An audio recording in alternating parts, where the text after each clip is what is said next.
վախեցիր, բայց միայն հավատա։ Սիրելիներ, այսօրվա եկեղեցու հոգևոր սնունդը մեր Սուրբ եկեղեցին մատնացույց է անում Ղուկասու ավետարանի 8-րդ գլուխ 40-րդ համարից, ուր խոսում է Հայրոսի աղջկա հարության և տերատես կնոջ բժշկության մասին։ Ընթերցեմ. Եվ երբ Հիսուս վերադարձավ ծովի մյուս կողմը, ժողովուրդը նրան լավ ընդունեց, որովհետև ամենքը նրան սպասում էին։ Եվ ահա եկավ մի մարդ, որի անունը Հայրոս էր, և որը ժողովրդապետ էր։ Հիսուսի ոտքերը ընկավ, նա աղաչում էր նրան, որ իր տունը մտնի, որովհետև նա մոտ 12 տարեկան մի ամորիկ դուստր ուներ, որ մահամերձ էր։ Եվ երբ Հիսուս գնում էր, ժողովուրդը նրան նեղում էին, և մի կին, որ 12 տարուց ի վեր արյունահոսում էր, և հնար չէր եղել նրան որևէ մեկից բժշկվել, ետևից մոտեցավ, դիպավ Հիսուսի զգեստին և նույն պահին նրա արյունահոսությունը դադարեց։ Եվ Հիսուսը ասաց. ով էր, որ ինձ կպավ։ Եվ երբ բոլորը ուրանում էին, Պետրոսը և նրա հետ եղողները ասացին. Վարդապետ, ժողովուրդն է, որ սեղմում է և նեղում է քեզ։ Եվ Հիսուս ասաց. մեկը ինձ դիպավ, որովհետև զգացի, որ ինձանից զորություն դուրս եկավ։ Երկինը տեսավ, որ այդ ծածուկ չմնաց նրանից, դողալով ընկավ նրան և առաջ և ժողովրդի առջև պատմեց, թե ինչ բանի համար դիպավ նրան և թե ինչպես իսկույն բժշկվեց։ Եվ նա ասաց. քաջալերվիր դուստր, քո հավատքը փրկեց, գնա խաղաղությամբ։ Եվ մինչ նա խոսում է, ժողովրդապետի տնից մեկը եկավ և Հայրոսին ասաց. աղջիկդ մեռավ, օգնություն մի տուր դրան։ Իսկ երբ Հիսուս լսեց, նրան պատասխանեց և ասաց. մի վախեցիր, միայն հավատա, և նա կապրի։ Եվ նրա տունը մտնելով, ոչ ոքի չթողեց ներս մտնել, բացի Պետրոսից, Հակոբոսից, Հովհաննեսից և երեխայի հորից և մորից։ Ամենքը լալիս և ողբում էին նրա վրա, և նա ասաց. լաց մի եղիր, որովհետև մեռած չէ, այլ ննջում է։ Իսկ նրանք ծաղրում էին նրան, որովհետև գիտեին, որ մեռած է։ Եվ ամենքին դուրս հանելով, բռնեց աղջկա ձեռքից, գոչեց և ասեց. վեր կաց, կանգնիր, ով մանուկ։ Եվ նրա հոգին վերադարձավ և մանուկը իսկույն կանգնեց։ Եվ Հիսուս հրամայեց, որ նրան ուտելու բան տան։ Եվ նրա ծնողները զարմացած մնացին, իսկ նա պատվիրեց ոչ ոքի չասեն, թե ինչ եղավ։ Այս փոքրիկ հատվածի մեջ, սիրելիներ, մենք տեսնում ենք Հայրոսը ծնկում է Հիսուսի առջև և խնդրում է, որ նա մտնի իր տուն և բժշկի հիվանդ մի ամորիկ մեկ թակ աղջկա համար 12 տարեկան։ Մենք տեսնում ենք այսպիսի պատկեր Հիսուսի երեք դեպք ևս, երբ որ Հիսուսը իր մեծագույն հրաշքները կատարեց և բժշկեց մարդկանց։ Հիշում եք, բոլոր այս երեքը ծնկեցին Հիսուսի առջև և խնդրեցին և բժշկվեցին։ Այսինքն երբեմն մեր ծնկելը Աստծո առջև և ծնկաչոք աղերսանք և պաղետանքը լսելի և հրաշագործ է անգամ մեծ բժշկությունների համար և մեծ հրաշքների համար, իհարկե եթե մենք ունենք մեծ հավատք։ Մենք տեսնում ենք մի կնոջ, որ գումար չէր խնայում իր արյունահոսությունը բժիշկները, որ բժշկեին։ Եվ տեսեք,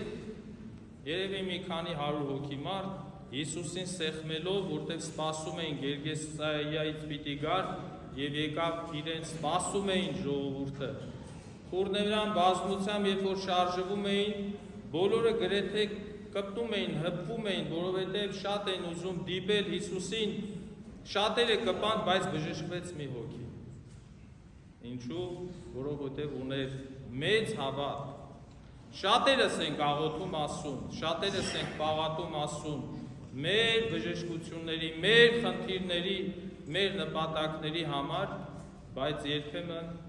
մեկ հոգի, որ ուներ մեծ հավատ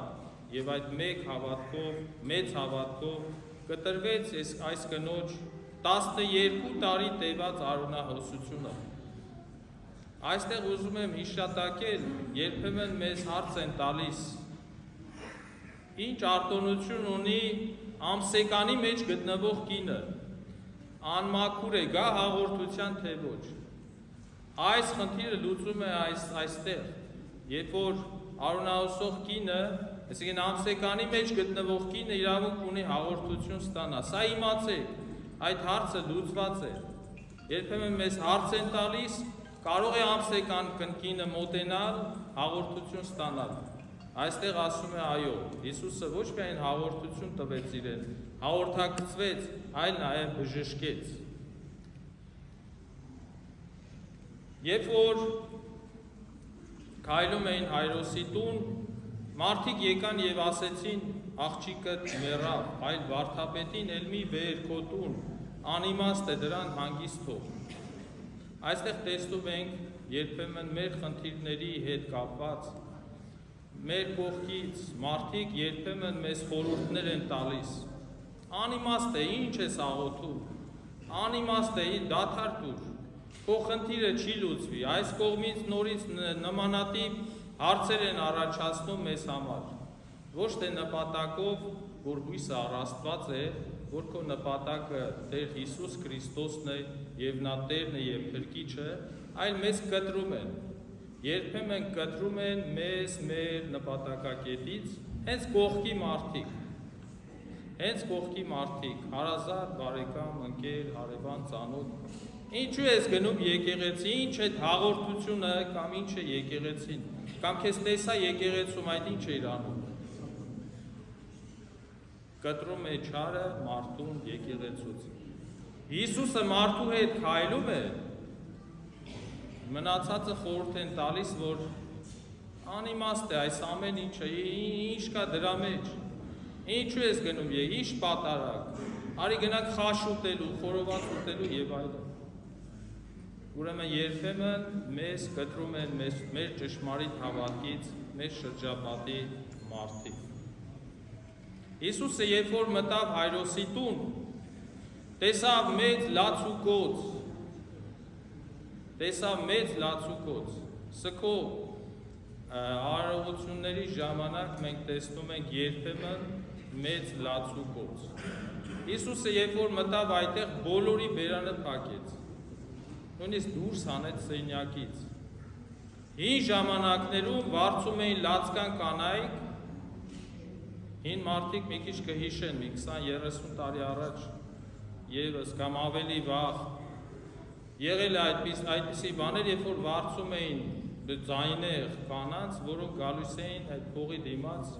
ողբում էին, այլ ավելի սուքը փոխանակ թեթևացնելու, այլ խորացնելու։ Չէ, բերում եք դուդուկ նվագողների եւ սուքը ոչ թե թեթևացնում է, այլ ավելի խորացնում է, չէ։ Հիմա Հիսուսը բոլոր այդ լացկաններին դուրս հանեց։ Երբ որ Հիսուսը ասեց, որ մանուկը ննջում է, չի մեռել, կողքից ծիծաղեցին նրա վրա։ Ուրեմն երբեմն մենք որ վերցնում ենք Սուրբ Գիրքը եւ կարդում ենք, երբեմն մենք որ հոգեվոր տրամադրության մեջ ենք, երբեմն տեսնում ենք մարդիկ, էլի կողքից մարդիկ, որոնք ասում են, որ կամ ծիծաղում են մեզ վրա, հումորով են վերաբերվում, ինչպես կարող է Սուրբ Գիրքը, ինչ է տալու այդ Սուրբ Գիրքը քեզ, կամ ինչ է տալու քեզ հոգևոր, ուրեմն մտածելակերպը կամ Աստված ինչ կարող է անել քեզ, բայց Հիսուսը ասեց, որ նա ննջում է, հավատացեք եւ բոլորին այդ թերահավատներին դուրս հանեց լացուկոց եղող մարդկանց եւ այսօր մեզ եւս ասում է, որ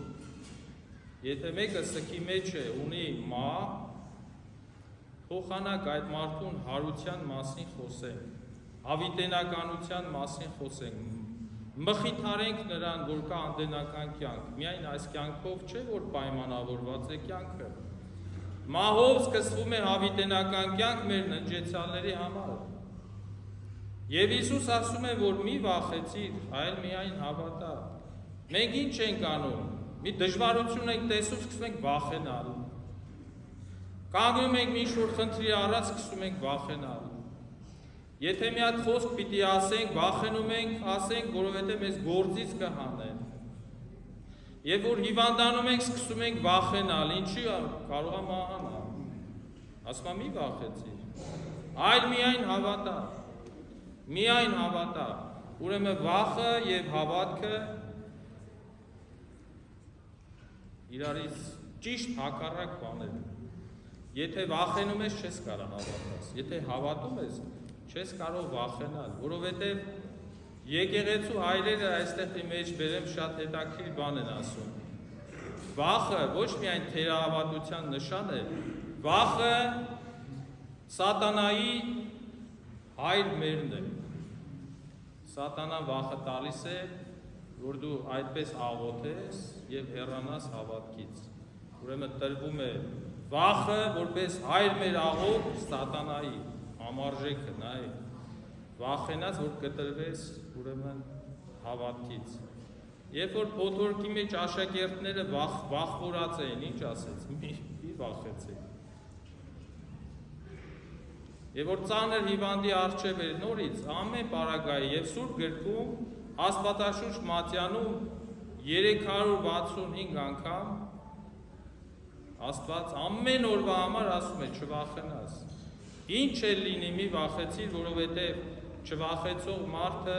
հավատքով Տեր Հիսուս Քրիստոսով ուրեմն հաղթահարում է և հաղթահարում է ամեն բան։ Երբ որ Հիսուս այս աղջկան հարություն տվեց,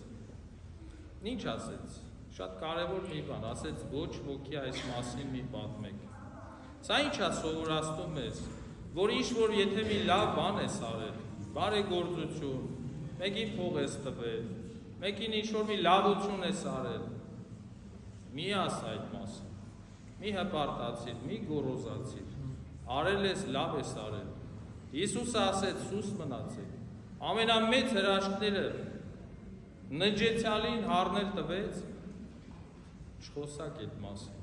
Հիմա մենք փոքր բան ենք անում, 1000 անգամ են կինոյի նման անդադ կրկնում ենք, հա, մեր լավությունները, այս սրան լավություն արեցի, սրան փող տվեցի, նրան եկեղեցուն ինչ-որ բան եմ արել, բան գրվում է այդ մասին, ինչ-որ բան են արել։ Հիսուսը ասում է՝ մի ասա։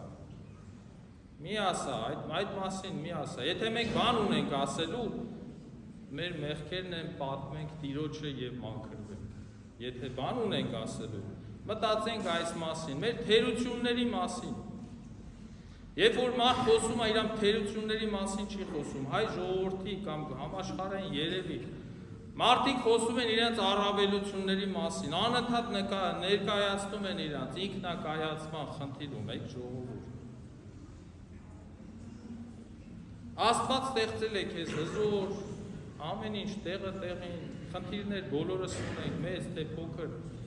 բայց մեր զավակների մասն ենք խոսում, ցույց ենք տալիս, վիդեոներ նայեք եւ այլն, որ մեր կինն է, ինչ գեղեցիկ է, մեր ընտանիքն անընդհատ ինչ-որ ինքնակայացման խնդրից թափվենք,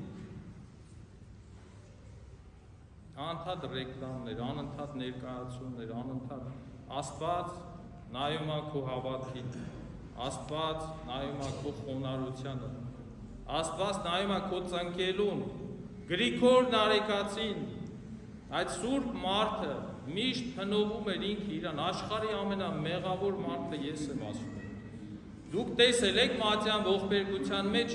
Գրիգոր Նարեկացին իր մասին լավ բաներ խոսում։